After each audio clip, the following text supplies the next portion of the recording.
Climate change is not a new thing. It's been happening for the last hundreds of thousands of years. But since the Industrial Revolution in the early 80s, it started changing rapidly and catastrophically. Humans are increasingly influencing the climate and the Earth's temperature by burning fossil fuels, cutting down forests, and farming livestock. This adds enormous amounts of greenhouse gases to those naturally occurring in the atmosphere, increasing the greenhouse effect and global warming. Global warming, climate change, and weather. Many people use these terms interchangeably, but it's important to acknowledge their differences. Global warming is an increase in the Earth's average surface temperature from human-made greenhouse gas emissions. On the other hand, climate change refers to long-term changes in the Earth's climate or a region on Earth and includes more than just average surface temperature. For example, variation in the amount of snow, sea levels, and sea ice can all be consequences of climate change. And weather refers to atmospheric conditions in the short term, including changes in temperature, humidity, precipitation, cloudiness, brightness, wind, and visibility, and these are always changing. The main driver of climate change is greenhouse gases. Some gases like carbon dioxide, methane, water vapor, nitrous oxide, fluorinated gases in the Earth's atmosphere act a bit like glass in a greenhouse, trapping the sun's heat and stopping it from leaking back into space and causing global warming. And the more greenhouse gas molecules there are in the atmosphere, the more heat is trapped, and the warmer it will become. Many of these greenhouse gases occur naturally, but human activity is increasing the concentration of some of them in the atmosphere. In particular, carbon dioxide, methane, nitrous oxide, fluorinated gases. The chemical compound carbon dioxide is the primary greenhouse gas and the driver of climate change. It's an integral part of life cycles on Earth, produced through animal respiration, including human respiration, and absorbed by plants to fuel their growth. To name just two ways, human activities are drastically altering the carbon cycle in many ways. Two of the most impactful are: one, by burning fossil fuels and adding more carbon dioxide into atmosphere, and two, by affecting the ability of natural sinks to remove carbon dioxide from the atmosphere. And also, carbon dioxide produced by human activities is the largest contributor of global warming. By 2020, its concentration in the atmosphere has risen to 48% above its pre-industrial level. Other greenhouse gases are emitted by human activity in smaller quantities. Methane is the main component of natural gas, a common fossil fuel source just like carbon dioxide. Methane is a greenhouse gas that traps heat in the atmosphere. Many people don't understand the negative effects of methane as an alternative of other fossil fuels. Though methane doesn't stay in the atmosphere as long as carbon dioxide does, but it absorbs 84 times more heat, making it very harmful to climate. Nitrous oxide, like carbon dioxide, is a long-lived greenhouse gas that accumulates in the atmosphere over decades to centuries. Natural causes such as changes in solar radiation or volcanic activity are estimated to have contributed less than plus or minus 0.1 degrees Celsius total warming between 1890 to 2010. Now let's talk about causes for rising emissions of those gases. In the climate change space, emissions refer to greenhouse gases released into the air that are produced by numerous activities including burning fossil fuels, industrial agriculture, and melting permafrost, to name a few. These gases cause heat to be trapped in the atmosphere, slowly increasing the Earth's temperature over time. Burning coal, oil, and gas produce carbon dioxide and nitrous oxide. Industry, vehicles, and planes burn the most amount of oil and gas. A typical passenger vehicle emits about 4.6 metric tons of carbon dioxide per year. The global aviation industry produces around 2% of all human-induced carbon dioxide emissions. Aviation is responsible for 12% of carbon dioxide emissions from all transport sources, compared to 74% from road transport. Trees help to regulate the climate by absorbing carbon dioxide from atmosphere. When they are cut down, that beneficial effect is lost and the carbon stored in the trees is released into atmosphere, adding to the greenhouse effect.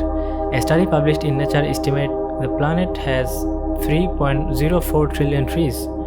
The research also says 15.3 billion trees are chopped down every year. Increasing livestock farming. Cows and sheep produce large amounts of methane when they digest their food. Fertilizers containing nitrogen produce nitrous oxide emissions. Fluorinated gases are emitted from equipment and products that use these gases. Such emissions have a very strong warming effect, up to 23,000 greater than carbon dioxide. Fossil fuels are sources of non-renewable energy, formed from the remains of living organisms that were buried millions of years ago. Burning fossil fuels like coal and oil to produce energy is where the majority of greenhouse gases originate. As the world has developed and demand for energy has grown, we have burned more fossil fuels, causing more greenhouse gases to be trapped in the atmosphere and air temperature to rise. Now, let me tell you the effects of climate change. 2011 to 2020 was the warmest decade recorded, with global average temperature reaching 1.1 degrees Celsius above pre-industrial levels in 2019. Human-induced global warming is presently increasing at a rate of 0.2 degrees Celsius per decade. An increase of 2 degrees Celsius compared to temperature in pre-industrial time is associated with serious negative impacts on the natural environment and human health and well-being, including a much higher risk that dangerous and possibly catastrophic changes in the global environment will occur. For this reason, the international community has recognized the need to keep warming below 2 degrees Celsius and limit it to 1.5 degrees Celsius. Sea level rise as it relates to climate change is caused by two major factors. First, more water is released into the ocean as glacier and land ice melt. Melting of ice is in a really risky situation. We all should be concerned about it. And secondly, the ocean expands as ocean temperature increases. Both of these consequences of climate change are accelerating sea level rise around the world, putting millions of lives at risk who live in coastal communities. The global average temperature is a long-term look at Earth's average temperature, usually over the course of 30 years, on the land and sea. Because weather patterns vary, causing temperature to be higher or lower than average from time to time due to factors like ocean processes, cloud variability, volcanic activity, and other natural cycles. Scientists take a longer-term view in order to consider all the year-to-year changes. But how to stop climate change? Well, there is not a single method for stopping climate change, and also, if I take a step for avoiding it or you take a step, it's not gonna work. We all have to take it seriously and take the step to stop it. In order to escape climate change, we have to increase the use of renewable energy. Renewable energy is energy that comes from natural resources such as sunlight, wind, waves, and geothermal heat. We have to increase the use of these resources more and more and make our equipment, machinery more energy efficient and develop new technologies to counter and stop climate change. By the end of 2014, renewables were estimated to make up almost 28% of world's power generating capacity, enough to supply almost 23% of global electricity. Because renewables don't produce the greenhouse gases driving climate change, shifting away from fossil fuels to renewables to power our lives will put us on a path to a safe, sustainable planet for the future generation. And also, we have to stop cutting trees and plant trees around the world so that it absorbs the carbon dioxide. Though there are lots of organizations working to stop climate change like COP and UNFCCC, IPCC, INDC, I'm not sure how effective they are, but yeah, there are some organizations. Many scientists agree that carbon dioxide level should be at 350 ppm to be considered safe.